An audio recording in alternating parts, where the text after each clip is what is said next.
নতুন বউ বাসর ঘর থেকে পালিয়ে গিয়ে রাত কাটালো পরপুরুষের সাথে। কলিং বেলের শব্দ শুনে দরজা খুলে দিল রাতু। দরজা খুলে দেখতে পেল লাল রঙের বেনারসি শাড়িতে অপরূপ সুন্দরী এক নববধূ দাঁড়িয়ে আছে। রাতুল জানতে চাইলো, কে আপনি? মেয়েটি স্বাভাবিক ভঙ্গিমায় উত্তর দিল, দেখতেই তো পাচ্ছেন আমি এক নববিবাহিত বউ। রাতুল মেয়েটির কথা শুনে অবাক হয়ে গেল। হতভম্ব হয়ে আবারও জিজ্ঞেস করলো, আপনি কাকে চান? আমি তো কাউকে চাইনি, আমি চাই একটু ঘুমাতে। সারাদিন অনেক ধকল গেছে আমার উপর দিয়ে, যদি দয়া করে পথটা ছাড়েন তাহলে আমি রুমে ঢুকবো। রাতুল বলল, আপনার মনে হয় কোথাও ভুল হচ্ছে, এটা আমার রুম। মেয়েটি একটু গম্ভীর গলায় বলল, দেখতেই তো পাচ্ছি এটা আপনার রুম। আপনার রুম বলে একটা নববধূকে বাইরে দাঁড় করিয়ে রাখবেন? রাতুল কি করবে কিছুই বুঝতে পারছে না। এত রাতে একটা মেয়েকে ঘরে থাকতে দিলে যদি কোনো অঘটন ঘটে, একে তো ব্যাচেলর বাসা, তার উপর দেখে অপরিচিত একটা মেয়ে। হঠাৎ মেয়েটি রাতুলকে ধাক্কা দিয়ে সরিয়ে রুমের ভেতরে ঢুকে গেল। মেয়েটির পেছনে পেছনে গেল রাতুল। রাতুল বেডরুমে ঢুকতেই মেয়েটি বলল, রুমটা আমার পছন্দ হয়েছে, তাহলে আমি এই রুমে ঘুমাচ্ছি। রাতুল একটু ভ্যাবাচাকা খেয়ে বলল, আপনি এই রুমে ঘুমাচ্ছেন মানে হচ্ছে আমি খুব টায়ার্ড, তাই আমি এই রুমে ঘুমাবো।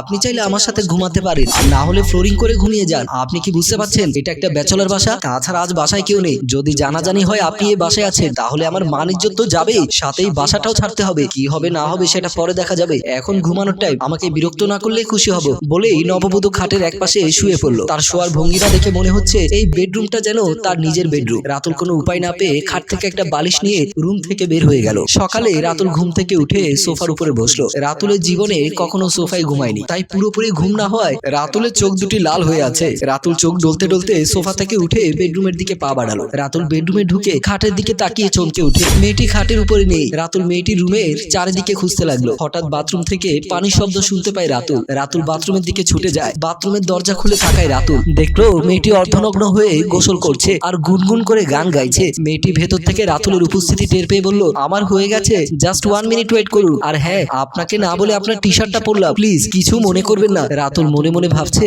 ও তো কোনো মেয়ে না, আজ তো একটা ডাকু। যেমন কোনো মেয়েলি স্বভাব সুলভ তার মাঝে নেই, ঠিক তেমনি লজ্জা শরম নেই। ঠিক এমন সময় মেয়েটি বাথরুমের দরজা খুলে বেরোলো। গায়ে টি শার্ট আর হাফ প্যান্ট পরা অবস্থায় মেয়েটিকে দেখে রাতুলের চোখ কপালে উঠে গেল। মেয়েটি বলল, আপনি ফ্রেশ হয়ে আসুন, আমি চা নাস্তা রেডি করছি। বলে মেয়েটি রান্নাঘরের দিকে চলে গেল। একটু রেস্টুরেন্টে রাতুল আর রাতুলের বন্ধু লিমন বসে চা খাচ্ছে। রাতুল লিমনকে রাতের সব ঘটনা খুলে বলল।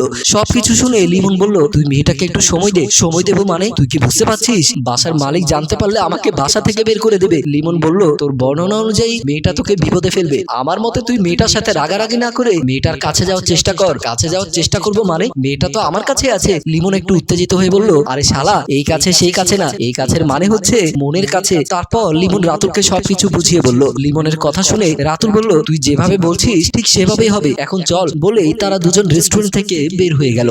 রাতুল লিফট থেকে নেমে দেখতে পেল নববধূ মেয়েটি লাল রঙের শাড়ি পরে দরজার সামনে দাঁড়িয়ে আছে। রাতুলের হাতে দুটি শপিং ব্যাগ। হাসি মুখে মেয়েটির দিকে রাতুল এগিয়ে গেল। রাতুলকে দেখে মেয়েটি অভিমানী ভঙ্গিমায় বলল, ফিরতে এত দেরি হলো কেন? আমি সেই কখন থেকে অপেক্ষা করছি। রাতুল মনে মনে ভাবছে, মেয়েটি হয়তো চলে যাবে, তাই তার একমাত্র বেনারসি শাড়ি পরে আমার জন্য অপেক্ষা করছে বিদায় নেওয়ার জন্য। রাতুল মনে মনে অনেক খুশি হলো। এমন সময় মেয়েটি বলল, কি হলো, কিছু বলছেন না যে? রাতুল শপিং ব্যাগটি মেয়েটির সামনে এগিয়ে দিয়ে বলল, এই যে নেন, আপনার জন্য। কি এনেছেন? আপনার জন্য জামা কাপড়। নববধূ মেয়েটির ব্যাগগুলো নিয়ে একটা মুচকি হাসি দিয়ে রুমের ভেতরে চলে গেল। রাতুল মেয়েটির পেছনে পেছনে রুমের ভেতরে ঢুকে গেল। নববধূ মেয়েটি বেলকনির গ্রিল ধরে দাঁড়িয়ে আছে। আকাশের শেষ সীমানায় দৃষ্টি রেখে মেয়েটি ভাবছে রাতুলের কথা। একটি রুমের ভেতরে আমরা দুজন যুবক যুবতী বন্দী, অথচ রাতুল আমাকে এখনো পর্যন্ত সম্মান, শ্রদ্ধা আর ভালোবাসা দিয়ে পরিপূর্ণ করে রেখেছে। এমন সময় রাতুল দু হাতে দুটো চায়ের কাপ নিয়ে বেলকনিতে এসে মেয়েটার পেছনে দাঁড়ালো। রাতুলের উপস্থিতি টের পেয়ে মেয়েটি রাতুলের দিকে ঘুরে দাঁড়ালো। রাতুল একটি মুচকি হাসি দিয়ে একটা চায়ের কাপ মেয়েটির দিকে বাড়িয়ে দিল। মেয়েটি রাতুলকে ধন্যবাদ দিয়ে চায়ের কাপটি হাতে নিয়ে যখন চায়ের কাপ চুমুক দিতে যাবে, তখন রাতুল বলল,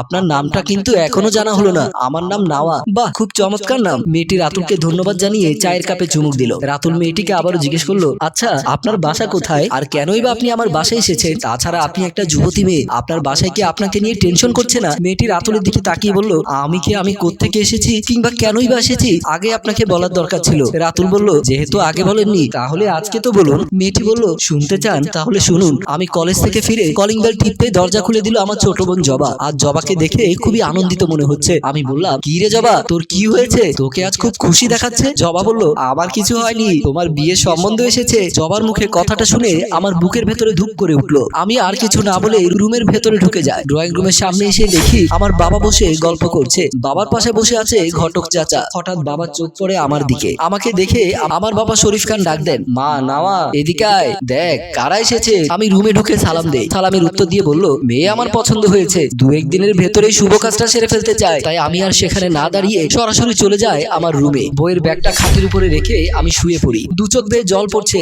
কারণ আমি এখন বিয়ে করতে চাই না। আমি পড়ালেখা করতে চাই। আমি পড়ালেখা করে লয়ার হতে চাই। আইনি সহায়তার মাধ্যমে ভুক্তভোগীদের পাশে থাকতে চাই। রাতে খাবার টেবিলে আমি, জবা আর বাবা বসে ভাত খাচ্ছিলাম। বাবা চোখ বড় বড় করে আমার দিকে চেয়ে বলল, আমি যা বলছি তাই হবে। এরকম বড়লোক পাত্র আমি হাতছাড়া করতে চাই না। তাই আজে বাজে চিন্তা না করে বিয়ের জন্য প্রিপারেশন নিয়ে পরশুদিনই বিয়ের দিন ধার্য করা হয়েছে। আমি বাবাকে অনেক বোঝানোর চেষ্টা করলাম, কিন্তু বাবা কিছুতেই আমার কথায় রাজি হচ্ছে না। বাবার এক কথা, মেয়েদের এত লেখাপড়া করে লাভ কি, তার চেয়ে বরং বিয়ে শাদী করে সংসারী হওয়া অনেক ভালো। তারপর তো বুঝতেই পারছেন, বিয়ের দিন আমি পালিয়ে এসে আপনার বাসায় আশ্রয় নিয়েছি। রাতুল একটা দীর্ঘশ্বাস ছেড়ে বলল, যে তার স্বপ্ন পূরণে সবকিছু ছেড়ে দিতে পারে, সফলতা পেতে তাকে কেউ আটকাতে পারে না। আমার মনে হয় আপনি সফলতার খুব দ্বার প্রান্তে দাঁড়িয়ে আছেন। এখন শুধুমাত্র সময়ের অপেক্ষা। নাওয়া আর কিছু না বলে আবারও গ্রিলের বাইরে চোখ রাখলো। রাতুল নাওয়ার পাশে দাঁড়িয়ে চায়ের কাপে চুমুক দিয়ে চোখ রাখলো দিগন্তের শেষ সীমানায়। প্রিয় দর্শক, জীবনে সফলতা পেতে হলে নিজের স্বপ্নে অটুট থাকতে হয়। সফলতার পথে আগত সকল বাধাকে উপেক্ষা করে নিজের স্বপ্নকে জয় করে নিতে হয়। আমাদের গল্পটি যদি ভালো লেগে থাকে তাহলে লাইক, কমেন্ট ও শেয়ার করে